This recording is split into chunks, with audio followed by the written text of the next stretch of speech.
Vem acréscimo!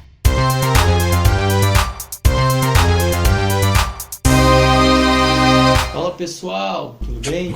Começando aqui mais um podcast Vem Acréscimo. Pra você que tá tão habituado, a gente gravando logo no início do ano, hein?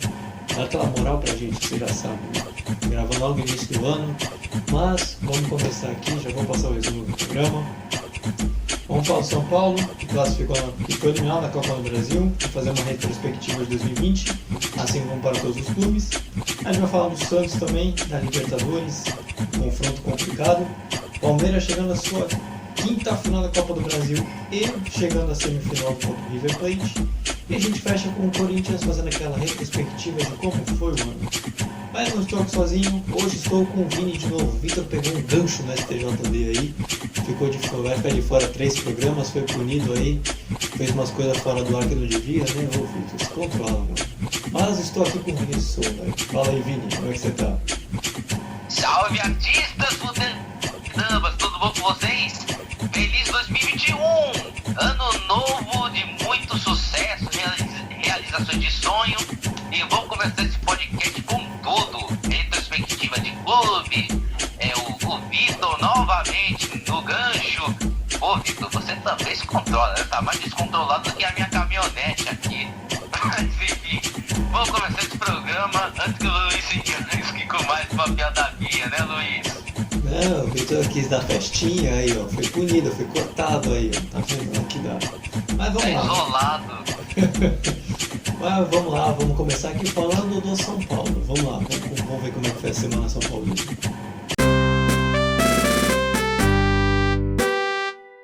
O jogo de hoje não dá para desconsiderar o jogo lá de Porto Alegre. Acho que lá a gente teve as chances mais claras para a gente poder sair vencedor lá. Não conseguimos, eles trouxeram a vantagem para cá. Conseguiram fazer um jogo com a base forte na marcação, que tem muito mérito do Grêmio nisso. E a gente teve dificuldade para criar, criamos pouco. Mas a proposta do Grêmio era tentar levar o 0-0 até o final e eles conseguiram. E já emendando, mas não tem nada a ver a eliminação de hoje. O Campeonato Brasileiro é outro campeonato. A gente vai saber separar isso. A gente vai treinar, vai trabalhar e vai se esmerar para conseguir o nosso objetivo no Campeonato Brasileiro. Bem, começando aqui com o São Paulo, já passou a entrevista coletiva, Fernando Diniz, do jogo pela Copa do Brasil. De novo a gente está sem o nosso setorista, estou muito chateado. Então eu vou cobrir a parte dele. Vitor, você está me devendo 50% do seu salário no podcast para mim. Mas vamos lá. São Paulo foi eliminado da Copa do Brasil para o Grêmio no meio da semana passada, no penúltimo dia do ano, dia 30 de dezembro de 2020. Realmente eu vou te dizer, para o torcedor São Paulino que viu o jogo, foi um jogo repleto de emoção e não terminou com um desfecho positivo. Porque foi um 0-0 em que o São Paulo criou muito pouco. Mas para quem não torce para o São Paulo, não torce para o Grêmio e analisa somente futebol, vi como foi uma partida bem fraca. O Grêmio ele parece que pegou um pouco da aula, assim, que viu o Santos, fez assim, se retrancou, jogou por uma bola, se fosse possível, jogou com o regulamento debaixo do braço e passou de fase. Foi um jogo convincente. Infelizmente o São Paulo deixou a desejar pelo que se espera pela liderança folgada no Campeonato Brasileiro e também porque não tem uma Copa do Brasil ainda, então criou-se uma expectativa tanto dos torcedores, quanto imprensa, quanto outros setores que você possa imaginar, torcedores de outros times, de que o São Paulo poderia sim conseguir chegar na final, mas não adianta. O Grêmio é uma equipe muito forte, muito tradicional na Copa do Brasil, chega à sua 9ª final de Copa do Brasil desde que o torneio iniciou, é um dos maiores finalistas, se não o maior, eu não me recordo agora exatamente. Mas o São Paulo ele fez uma grande atuação, não dá para negar que o São Paulo foi muito bem, mas o problema é que o São Paulo vira deboche de novo por causa que foi eliminado 4 vezes no mesmo ano, pela Copa do Brasil, Paulista, Libertadores e Sul-Americana. O São Paulo não tem culpa dessas eliminações, de fato, mas algumas delas foram bem chatas, né, como na Libertadores e na Sul-Americana. Mas pelos campeonatos nacionais vem muito bem no Brasileiro, não é à toa que lidera com folga, E na Copa do Brasil chegou numa boa semifinal, ganhou um bom dinheirinho. A Copa do Brasil está pagando uma bufunfa bem boa. E agora o São Paulo tem o seu caminho até fevereiro, mais ou menos no meio de fevereiro. Vini, você sabe mais ou menos que dia acaba o Campeonato Brasileiro? Eu não me recordo a data. Acho que é meio de fevereiro, né? Acaba no segundo fim de semana de fevereiro. Aí no próximo fim de semana, depois do Brasileirão, aí começa os campeonatos regionais. Pelo amor de Deus, os jogadores não vão nem ter folga. Mas o São Paulo pelo menos fica um alento de que pelo menos vai ter futebol e pode conquistar mais um título, quem sabe, para acabar com esse jejumzaço. Fala, Vini. Você tá certo, eles não vão ter folga de jeito nenhum. Porque em fevereiro, depois da Libertadores, inclusive, no início de fevereiro vai ter a final da Copa do Brasil, os 2 jogos, e as últimas rodadas do Campeonato Brasileiro. Logo em sequência vem os campeonatos regionais, literalmente no próximo fim de semana. Sem contar também que os atletas vão ter as férias, etc. E adivinha, vão ter que recorrer para o Sub-17. Vai ter que chegar com a gurizada do Baby Shark, do Patati Patatá, da Dora Aventureira. Aí vai ser um show de bola para 2021. Mas você acredita que vai ter Libertadores, Copa do Brasil, Campeonato Brasileiro, tudo no mesmo ano? Tipo, já tem a Copa do Brasil já rolando. E vai ter mais uma em 2021, tipo, são 2 torneios em um ano. Você acredita? É muito que estranho. ano maravilhoso! É muito estranho. O padrão europeu tá acostumado, mas a gente aqui é completamente diferente. É muito estranho isso. É muito estranho, cara. E aí, por exemplo, até falando do São Paulo, muita gente já está comentando que pro São Paulo o brasileiro virou obrigação. O que eu discordo, né? O São Paulo está numa cena muito grande de título, realmente 8 anos que não conquista o título desde a Sul-Americana, que eu acho um título muito legal de se conquistar por acaso, mas o São Paulo ele tá meio obrigado a ganhar esse título para acabar mais com o jejum e também pela margem que conseguiu também, né? São 6, 7 pontos do Flamengo e aí é uma distância bem boa. Sem contar também que são 12 anos sem ganhar o Campeonato Brasileiro, inclusive. Desde 2009 ou 2008? 2008. Ah, é verdade. 5, 6, 7, 8, tá certo. Esse ano completa 13. Então, esse ano vai completar 13. Olha, pra ter uma ideia como tá Entre complicado. aspas, né? Porque, assim, em 2020 ninguém ganhou o Campeonato Brasileiro e a Copa do Brasil. Vai todo mundo ganhar nesse ano, inclusive. Então, será 13 anos sem ganhar. 13 anos, 12 anos, vamos colocar 12 anos e meio, vai, só pra ficar menos feio. Mas, pro São Paulo, realmente o brasileiro se tornou um objetivo maior. Vai ter uma pressão muito grande. Eu até comentei isso no primeiro jogo, de que o São Paulo fosse eliminado. Então a gente vai deixar o card aqui do nosso antigo podcast e ao longo do podcast a gente vai deixar outros podcasts para você escutar também. Mas também para o São Paulo eu acho que faltou bola para passar também. Eu até comentei de que o São Paulo não passasse a ter uma pressão muito grande para conquistar esse Campeonato Brasileiro. E de fato vai ter uma pressão mesmo. Mas eu achei que faltou bola para passar. São Paulo em casa poderia decidir fazendo uma partida melhor, criando mais chances.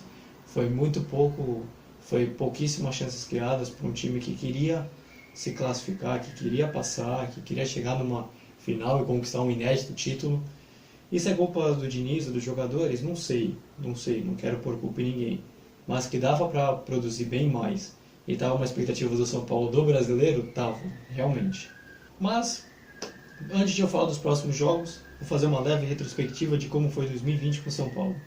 Tratei aqui um pouquinho, Campeonato Brasileiro muito bom, Sul-Americana mais ou menos, Libertadores mais ou menos, Copa do Brasil ok, boa por se considerar uma semifinal.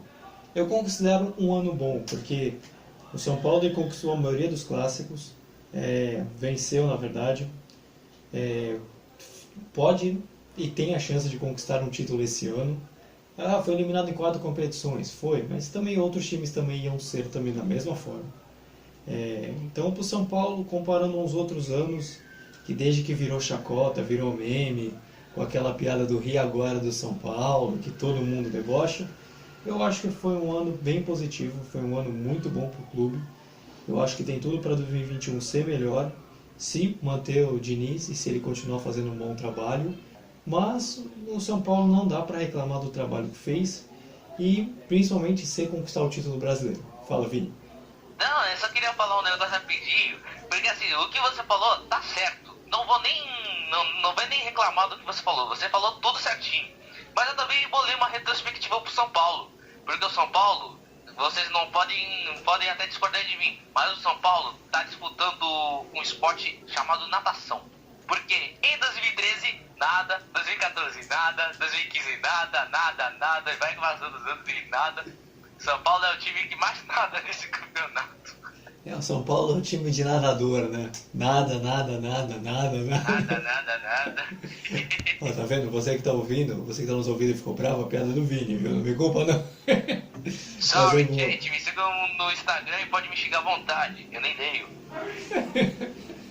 Mas foi boa, foi legal, a piada foi legal, valeu. Mas não deixa de ser verdade, né? O São Paulo não tem conquistado nada desde 2013 até 2021 é nada. É bem complicado o ano do São Paulo. Mas, vamos já pegar aqui. O São Paulo já vai ter jogo agora, dia 6, quarta-feira, 9h30 da noite, contra o Bragantino, fora de casa. Vini, eu peguei aqui, fiz uma retrospectiva, tracei o ano do São Paulo, falei da eliminação da Copa do Brasil, do Brasileiro. Mas você acha que o São Paulo dá para ganhar do Bragantino? O Bragantino vem fazendo um bom campeonato, principalmente no segundo turno, né?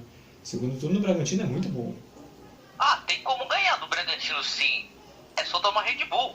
Não, mentira. É que assim, o Bragantino no primeiro turno deu trabalho pro São Paulo. Se não me engano, foi 2-2 ou se o São foi empate ou um das duas equipes ganhou. Não tô nem lembrado. O setorista do São Paulo tinha que me lembrar isso. Mas enfim.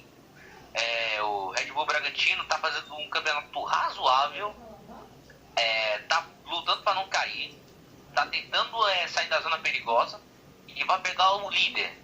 Vai ser um jogo extremamente pau a pau. Ai, não devia ter falado isso. Vai ser um jogo muito disputado, visando que será o líder. Oi? São Paulo fica bem bravo com esse tipo de piada.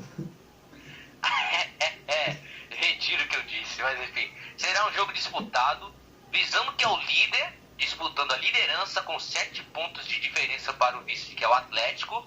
O Red Bull Bragantino precisa da vitória para se distanciar ainda mais do Z4 e também tentar ultrapassar o Corinthians, que está em nono, né? Vai ficar numa situação tranquila e favorável. E olha, tudo é possível para ambas das equipes. Será um jogo difícil, mas tem como sair. Mas uma das equipes pode sair vencedora se não tiver um erro no mínimo detalhe na partida.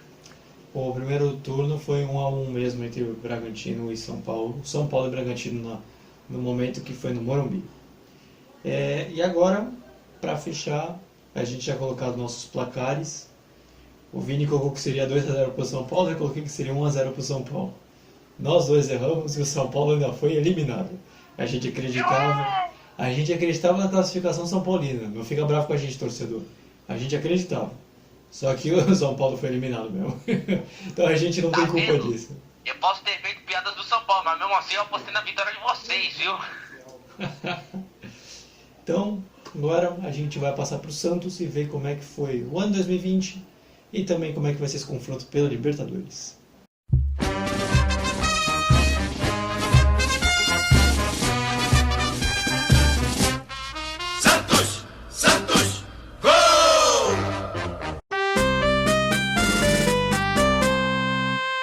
Passado já para o Santos, já escutamos a coletiva do técnico Cuca e agora a gente vai falar do Santos, que tem um confronto pesado pela semifinal da Libertadores contra o poderoso Boca Juniors, que tem 6 títulos, e vai ser quarta-feira, dia 6 às 7h15. Vini, o que dá para esperar para esse jogo, esse grande confronto tradicionalíssimo? É guerra, né? É uma guerra entre um dos maiores campeões da Libertadores, né? O Santos com 3 títulos e o Boca com 6, meu. Caraca, 6 títulos, né? Desde 6 mais 3 dá 9 títulos. 9 títulos em campo. Que beleza! Que beleza de confronto. Vai ser uma guerra lá na Bombonera e também na Vila Belmiro. Santos e Boca são times tradicionais da Libertadores, sem dúvida nenhuma. Estão fazendo uma ótima campanha. o Boca Juniors vem com o técnico Miguel Ángel Russo, nome de respeito, inclusive, é o mesmo técnico que conquistou a Libertadores em 2007, com o mesmo Boca Juniors. E o Santos vem com o técnico Cuca Beludo. A gente aqui no Brasil, a gente adora uns trocadilhos, até com nome, inclusive, né? Mas, enfim, o Santos vem com o técnico Cuca, o Cuca que já ganhou a Libertadores com o Atlético Mineiro. Será aquele jogo que todo mundo vai parar, que tá fazendo, e pegar pipoquinha e mais a cerveja, a Coca-Cola, qual bebida quiser, até que seja água também, para assistir Boca e Santos, Libertadores e semifinal. Mas sem contar também, que confronto, sem contar também Palmeiras e River, mas olha, não dá para perder esses dois jogos, gente. Brasil e Argentina, em semifinal e até na final da Libertadores é possível, mas cara, não tem como perder esses dois jogos, não. O Santos ele vem talvez numa boa temporada, que eu não vou falar um bom ano, porque a gente já está em 2021, então eu não estou muito acostumado a gente está acostumado a falar do mesmo ano.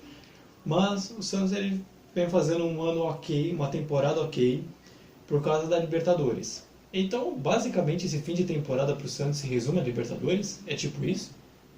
Olha, se a gente for fazer uma retrospectiva do Santos, assim, o ano do Santos foi de altos e baixos. É claro que os títulos não vieram do Campeonato Paulista, da Copa do Brasil, o Brasileirão tá ficando mais distante, mas na Libertadores pode ser possível que venha também.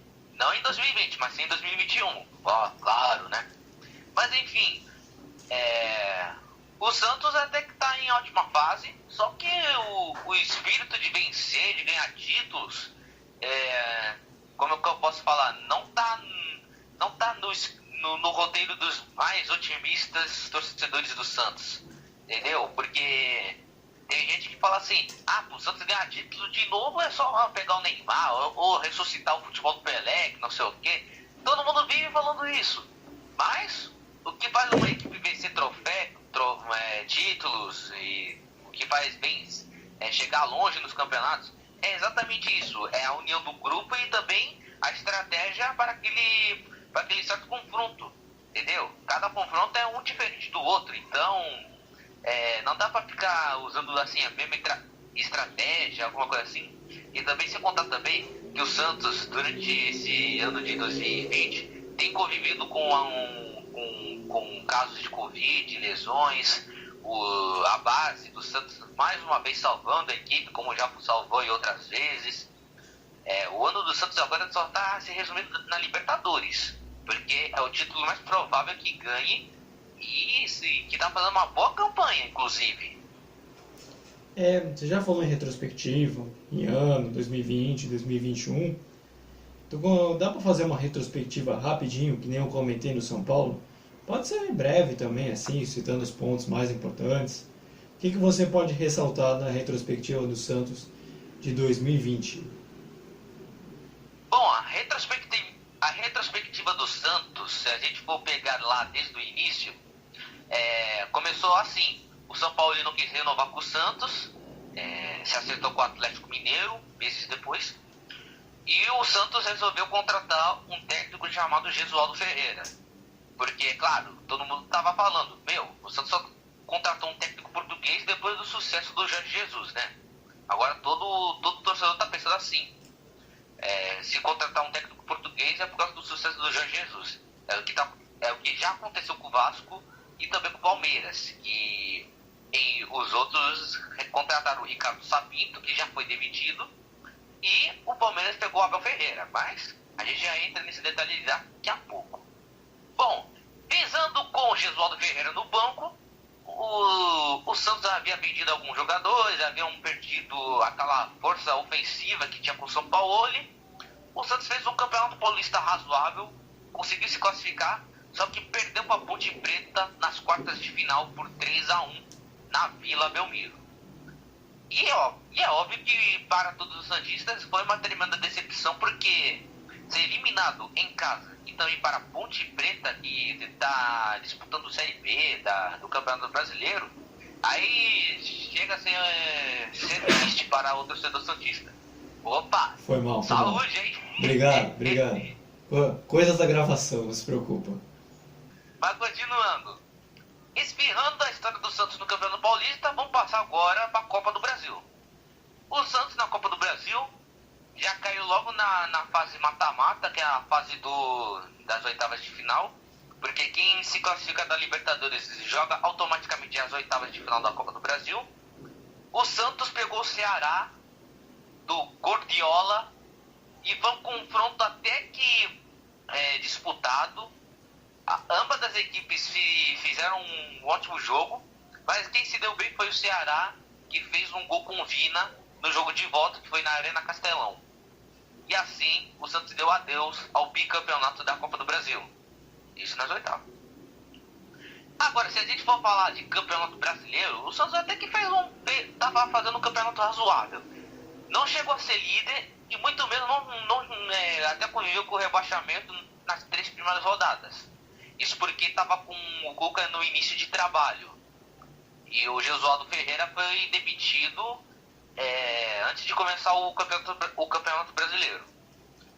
Mas, se a gente for ver por outro lado, o Santos até que ficou no meio da tabela, se a gente for fazer um retrospecto geral. Começou no Z4, depois foi crescendo, até ficou entre os 4 primeiros, mas fica naquelas posições, fica em quinto, depois escapa para oitavo, vai para terceiro, depois vai e vem. Até aí o campeonato do Santos está assim, de meio de vaga na pré-Libertadores, ou também ficar entre os primeiros mesmo.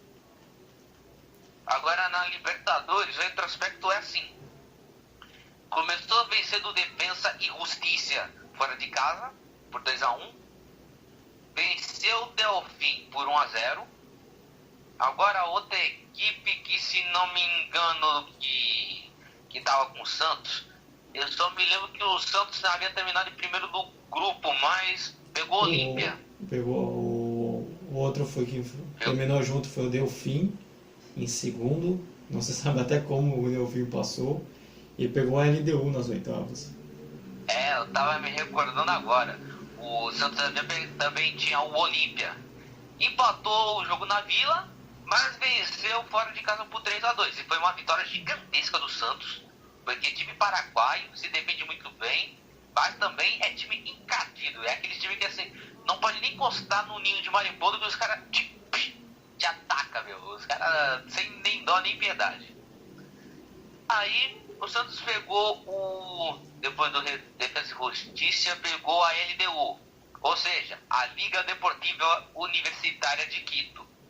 Foi um confronto bastante movimentado, visto que a LDU, que estava no grupo do São Paulo, tratou de meter 4-2 na altitude, em cima do São Paulo, mas o Santos não se importou com o resultado do São Paulo, fez 2-1 e perdeu na Vila por 1-0, mas se classificou pelas regras do gol fora. Porque a Libertadores tem dessas, né? Tem a regra do gol fora, dos créditos, etc. Ô, Libertadores! Libertadores, sua linda! Aí, a próxima fase, o Santos pegou o Grêmio. O Grêmio de um certo Renato Gaúcho, que até disse que o Grêmio tinha o melhor Brasil, né? Pois é, né? No primeiro jogo empatou em 1-1 na arena do Grêmio. Mais uma vez Caio Jorge salvando a pele dos santistas.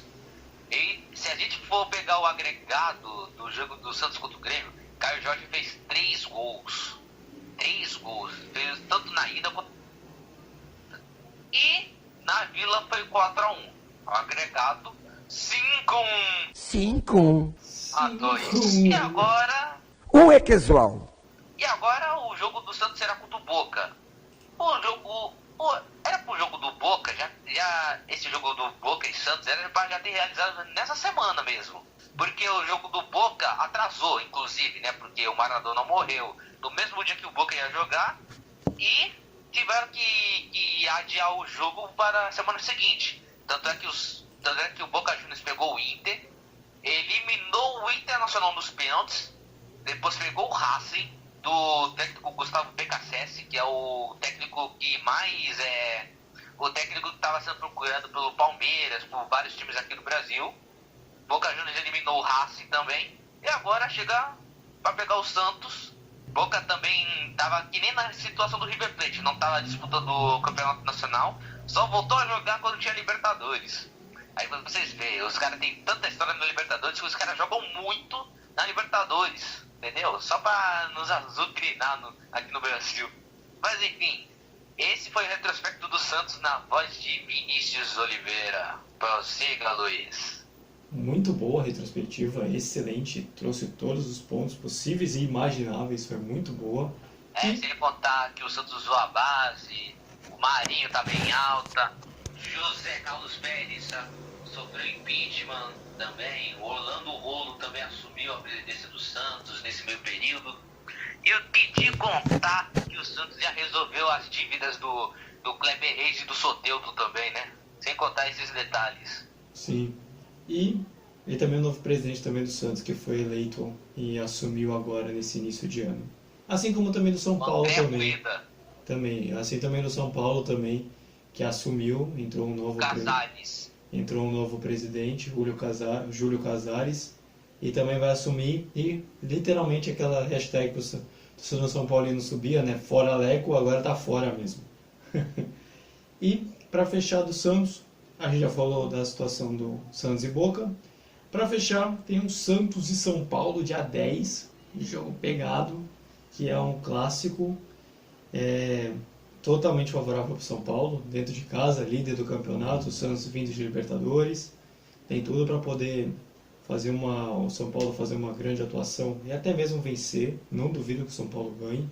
Eu não sei de repente pode estar sendo muito do contra, mas eu acredito que é muito mais provável do São Paulo ganhar do que o Santos esse jogo, esse clássico, principalmente pelo bom retrospecto do São Paulo em clássicos em 2020, volto a saber se vai repetir em 2021. Mas a gente fecha aqui do Santos e agora a gente vai falar do Palmeiras.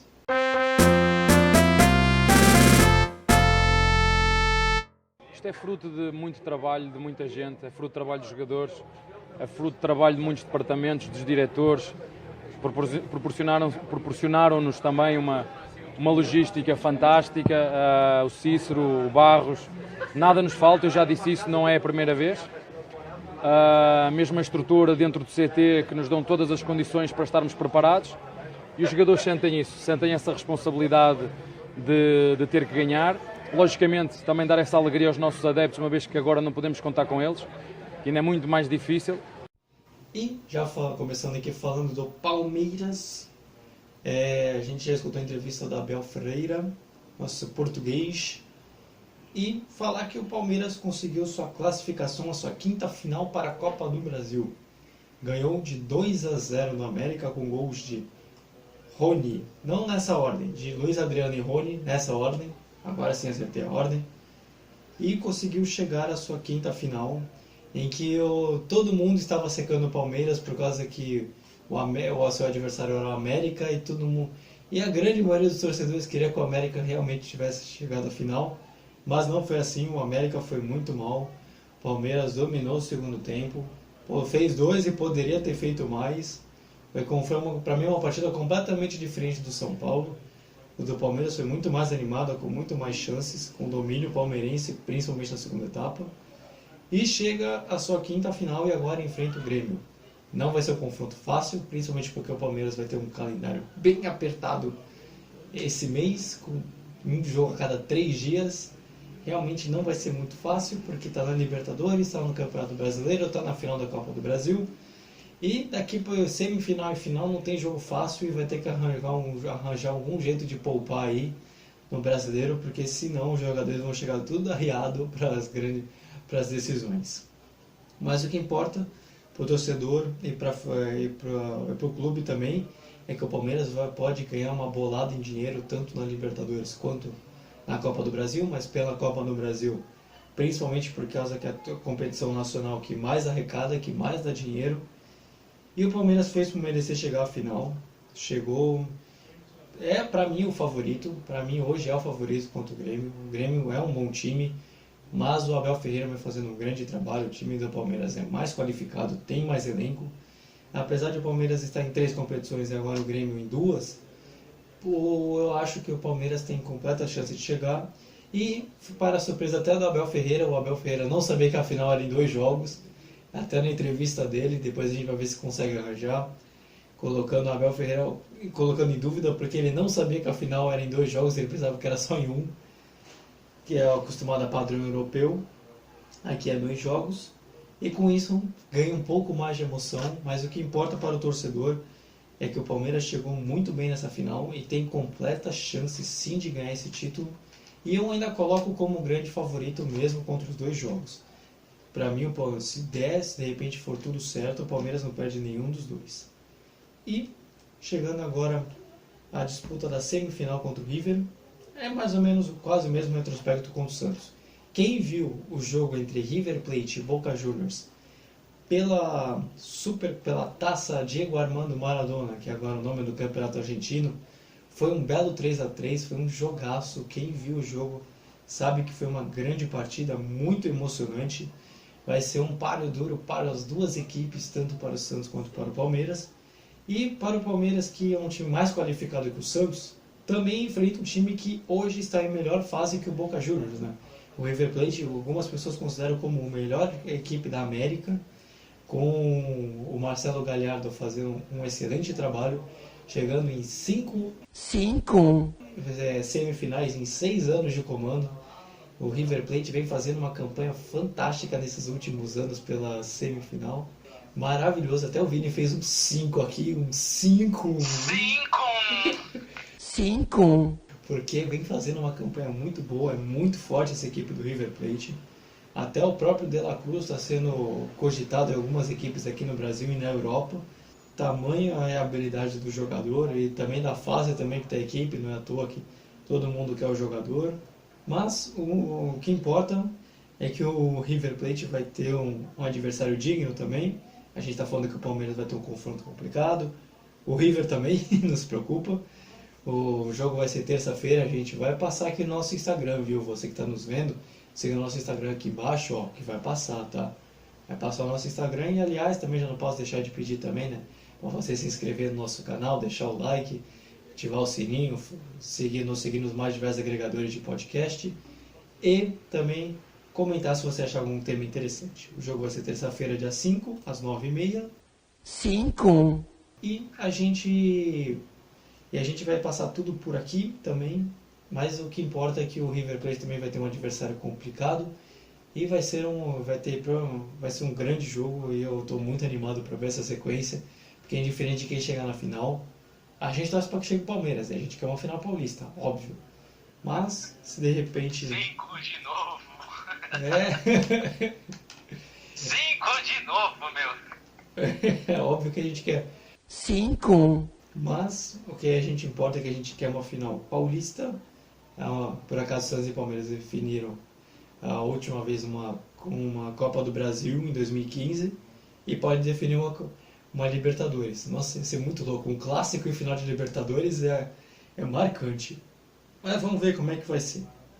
Mas o mais importante, que eu coloco até nos meus tópicos, é que o Palmeiras está nas 3 competições. O ano de 2020 foi muito bom, já traçando também um retrospecto com a temporada do ano passado. Foi muito positivo para o Palmeiras. O Palmeiras ganhou o Paulista, está na semifinal da Libertadores, na final da Copa do Brasil e não foi eliminado de nada, nenhum torneio. Mas o Palmeiras ele vem muito bem foi muito bem na temporada, joga um futebol convincente, principalmente com a chegada do português Abel Ferreira, que vem fazendo um grande trabalho e pode conquistar uma Libertadores. Seria o segundo português comandando o time brasileiro ganhar uma Libertadores seguida. A gente ia ser colonizado no futebol dessa vez. porque o treinador vem fazendo um grande trabalho, o Abel. Desde que assumiu, o Palmeiras reestruturou a equipe. Deu esperança de novo, porque o Palmeiras com o Luxemburgo não fazia grandes atuações. Era um time que empatava demais. E todo mundo falava que tinha um grande elenco, mas não conseguia jogar bem. Até o próprio Luxemburgo falou que o time do Palmeiras não dava para jogar bem. E o Abel está provando que dá, pelo menos na medida do possível. E aí e o Palmeiras vai trilhando o seu campeonato, o seu ano, para que 2021 seja um ano de conquistas logo no seu mês de janeiro. Eu acho bem difícil o Palmeiras não conquistar ou a Libertadores ou a Copa do Brasil, pelo que vem jogando. Mais provável até conquiste a Copa do Brasil porque já está na final, mas também se conquistar a Libertadores não fica nada mal, porque o Campeonato Brasileiro vai ser bem difícil de chegar e o Palmeiras provavelmente não vai ter elenco ou perna para conseguir aguentar essa sequência toda. E traçando uma temporada de 2020, já citei aqui um pouquinho, mas o Palmeiras teve 3 treinadores ao longo da temporada: Luxemburgo, Cebola e Abel Ferreira, os 2 últimos com mais sucesso. O Luxemburgo foi muito contestado, mas de longe o que teve o melhor ano dos paulistas foi o Palmeiras, porque também ganhou o único título possível na temporada de 2020, que foi o Campeonato Paulista. Meio mandrake daquele jeito, ganhando nos pênaltis, mas deu certo, conquistou o título, terminou uma seca enorme e pode, quem sabe, conquistar um título que na temporada 2021, assim, estilo europeu. Mas não deixa de ser algo bem positivo. E o Palmeiras também, uma coisa que fez com o Santos, mas só que o Santos foi forçado, o Palmeiras não, que foi apostar na base. O Palmeiras apostou muito na base, deu certo. Coloca o Gabriel Menino e o Gabriel Veron, 2 grandes jogadores, junto com o Danilo, o primeiro volante. Vinha a lateral esquerda, contratações, foi bem pontual. O Palmeiras não acarretou um monte de contratação para deixar um monte de jogador encostado. Fez muito bem, administrou o dinheiro, acho que pela primeira vez. E agora vem fazendo tem tudo para fechar um grande ano, uma grande temporada e iniciar um bom ano, que é 2021. E passar já aos próximos jogos do Palmeiras. Vinho, o Palmeiras vai enfrentar o Sport no sábado, 9 às 7 horas, fora de casa, nesse próximo sábado. O que dá para esperar desse jogo? Principalmente porque vai ser depois do primeiro jogo da Libertadores na Argentina. Vai ser vitória do Palmeiras. Bem simples assim, simples e direto. Vai ser uma vitória de 1-0, quer ver? Com o gol do Rafael Veiga. Porque é aquilo, o Abel Ferreira, depois que chegou no Palmeiras, parece que ele reinventou o futebol do Palmeiras, que se apresentava um futebol de Fábio Carille, só que na versão palmeirense, né? Que só empata, que só faz gol e depois recua, né? Aí o Abel Ferreira também reinventou no Palmeiras o modo de como passar uma estratégia, que é usando os copinhos d'água, que tipo, põe os copinhos, põe as posições e fala assim, tu vai fazer isto, passa a bola, depois corre que nem sabe. Vai fazer assim, entendeu? Abel Ferreira aí deu uma inovada nesse time do Palmeiras, né? Faz 3-0 no primeiro tempo e faz um jogo treino no segundo tempo, suavão. Aí quando é fora de casa, joga daquele jeito, faz 1-0, daí continua tentando fazer alguma coisa, entendeu? Em resumo, esse é o Abel Ferreira do nosso futebol brasileiro. Realmente, ele vem fazendo um grande trabalho. É um grande treinador de fato, um dos melhores que tem por aqui, junto com talvez o Diniz e o Sampaoli, talvez. Quem sabe? O Rogério Ceni também. Que o Rogério Ceni vem fazendo um grande trabalho no Fortaleza. No Flamengo vem naquelas, né?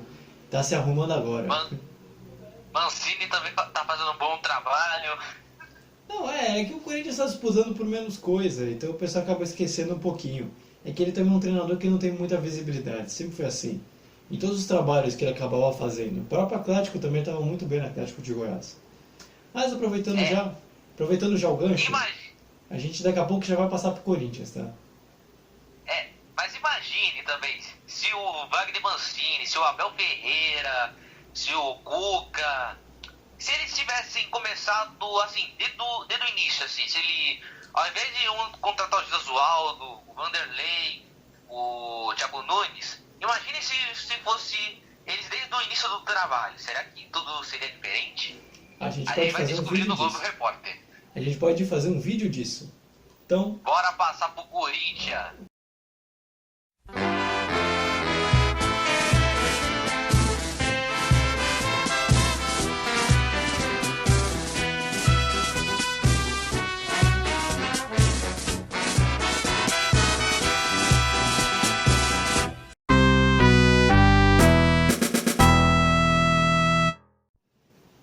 e agora, para fechar A gente vai falar do Corinthians. Como o Corinthians não teve jogo nesse meio de semana e esse fim de ano, o último jogo do Corinthians foi dia 27, agora o próximo jogo do Corinthians é só dia 13, é só daqui a menos de 10 dias.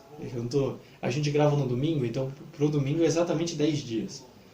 Mas vou pedir aqui pro Vini fazer um retrospecto do que foi 2020 pro Corinthians, que ano caótico, comparando com alguns outros anos, e projeção também de 2021, e se o Corinthians se quiser também fazer até uma projeção da década também. Pois é, Luiz, o Corinthians encerra uma década de ouro. O Corinthians conquistou 9 títulos entre 2011 até 2020. Mas, meu irmãozinho, que temporada, hein? De 2020 para o Corinthians. O que era para ser uma projeção de um futebol novo, com um novo treinador, acabou virando uma coisa caótica, uma coisa horrível. O Corinthians contratou o Thiago Nunes na certeza de mudar o futebol do clube. Porque o que se viu com o Carille, meu Deus do céu, né? E todo mundo tava cansado daquele futebol de tipo faz um gol, depois recua. Aquele famoso...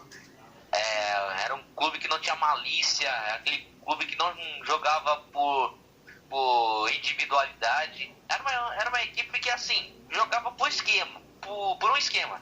Vai ser tal esquema? Vamos jogar nesse esquema. Onde um fazia uma função diferente da outra. Só que aí contratou o Thiago Nunes, que foi campeão com o Atlético Paranaense, tanto da Sul-Americana quanto da Copa do Brasil de 2019. E chegou no Corinthians já metendo marra, já dispensou o Ralf e o Jadson, que são considerados ídolos do Corinthians. E foi uma coisa que pegou muito mal para a torcida do Corinthians e eu devo estar deduzindo, mas eu acho que pegou mal para os jogadores também. E o Thiago Nunes tinha uma tarefa complicada de preparar o time do Corinthians para jogar a pré-Libertadores, que é como se fosse o jogo do ano para o clube. Mas nada aconteceu, porque o Corinthians jogou a Florida Cup, chegou até a vencer o time do New York Times, eu acho, o New York City, dos Estados Unidos, por 2-1. Oi? New York City. New York City, acertei no inglês, hein? Apesar de americano, apesar que meu inglês é britânico, mas eu tô na língua, hein? Tá viado. Venceu por 2-1 com 2 gols do Luan, por incrível que pareça, que foi a maior contratação do time do Corinthians pra temporada, e perdeu pro Atlético Nacional de Medellín, o Atlético da Colômbia, por 2-1 de virada, sem contar que o Bozelli perdeu o pênalti.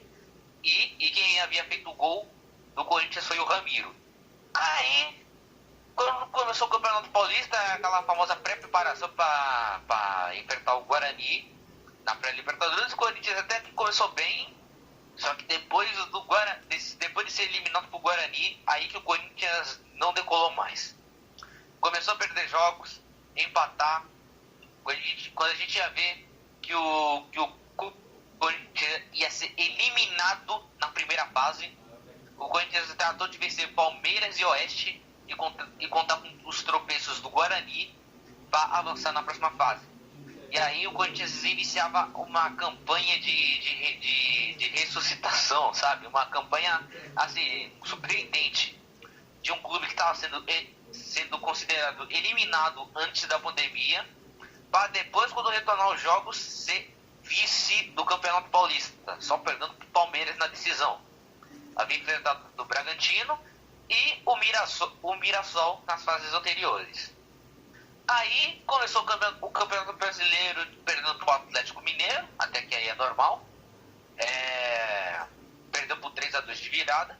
E depois disso o Corinthians fez aqueles resultados de ganha, perde, empata, perde, ganha. O futebol do Corinthians não melhorava. A torcida começava a pegar no pé do Thiago Nunes. Tanto é que quando o Corinthians perdeu para o São Paulo e empatou com o Botafogo e perdeu para o Palmeiras, a diretoria fez questão de demitir o Thiago Nunes. Sendo que na festa de aniversário do Corinthians, de 110 anos inclusive, Sanches, o ex-presidente do Corinthians agora, digamos assim, havia dito que não ia demitir o Thiago Nunes independentemente da fase dele. Ia mantê-lo no cargo até o final. Mas não, logo depois do derby, demitiu o técnico mesmo assim. E quem assumiu foi o Coelho. E mesmo assim, não fez aquela campanha, mas depois de uns 7 jogos, o Corinthians entrou na zona de rebaixamento. O Corinthians era um time que jogava nada. Quando tomava gol não tinha autoestima para virar o jogo. E também todos os ídolos e jogadores não se encontravam em campo. Era uma equipe que tipo, não tinha coração e que não tinha união. Parecia que tudo foi levado na bagagem do Thiago Nunes. Tanto é que o Corinthians demorou para contratar o técnico, digamos assim. Tanto é que o Corinthians contratou o Wagner Mancini, que estava fazendo um ótimo trabalho pelo Atlético Goianiense. E o Wagner Mancini chegou no Corinthians quando o Corinthians já estava no Z4. Já estava em 17º na posição. Só que depois da estreia do Wagner Mancini, o Corinthians fez questão de tomar de 5 pro Flamengo, só para dar uma chacoalhada na equipe.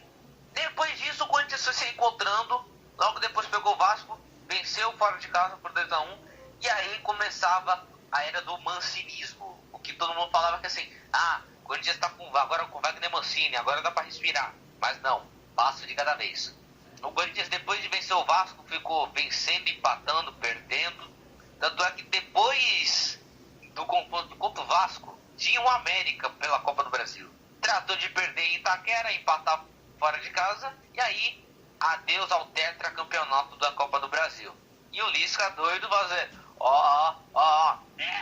fazendo gracinha na câmera. E o engraçado é que assim, o Lisca fez aquele sinalzinho de 4, mas nem noção do que era que ele fez, assim, é a quarta vez, e fazia assim na câmera, a quarta vez, não sei o quê. A assessoria me confirma o que foi isso, mas enfim.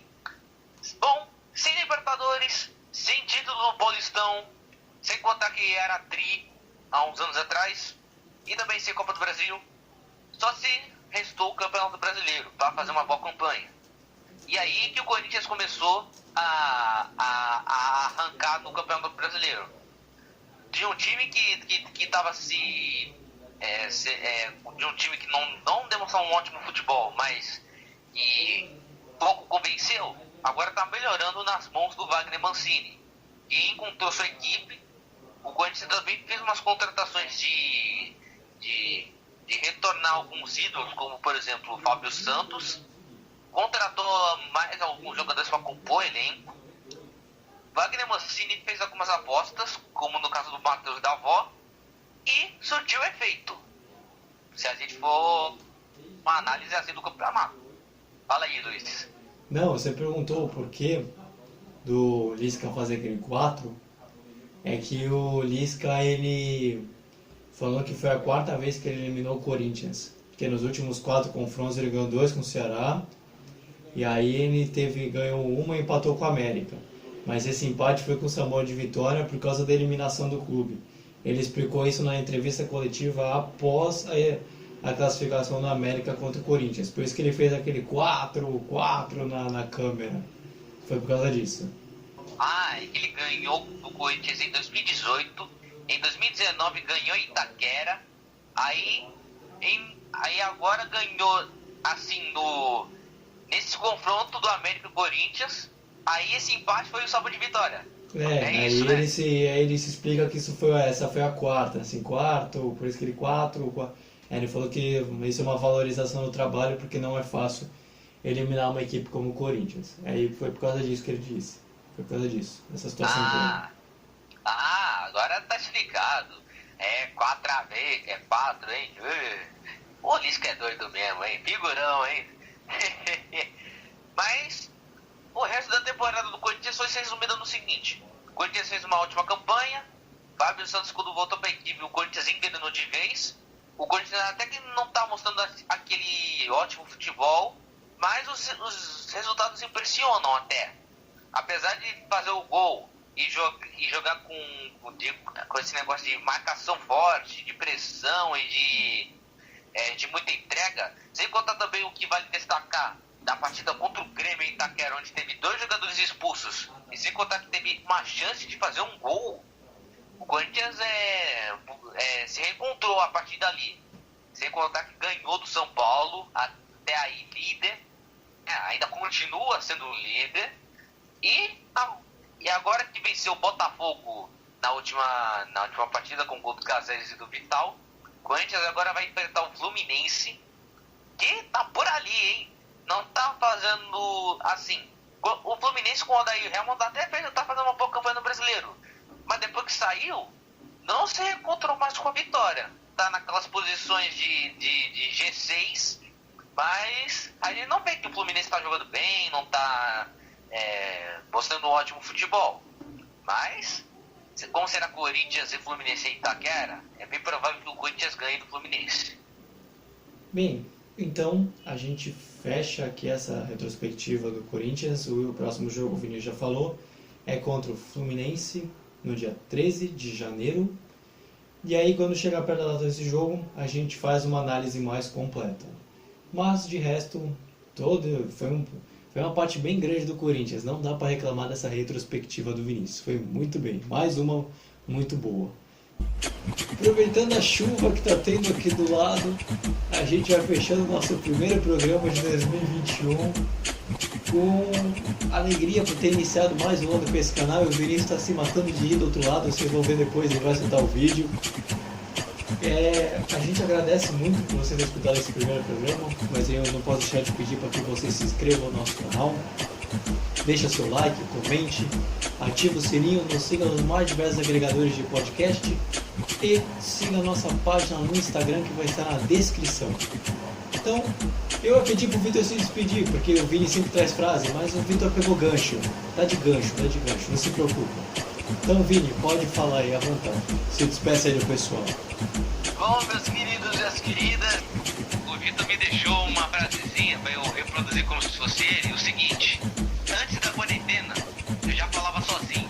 Agora isolado, estou dando até palestra. Essa foi a frase do Vitor. Agora, a frase que eu escolhi é uma frase que combina muito, assim, eu e o Vitor somos irmãos. Agora eu posso revelar pra vocês que eu e o Vitor somos irmãos. 2021 com revelações. Tanto é que a minha frase é o seguinte: às vezes eu me sinto igual ao Shrek, você acredita, Luiz? Sinto que nem o Shrek. Por quê? Quando eu olho em volta, eu só vejo o burro.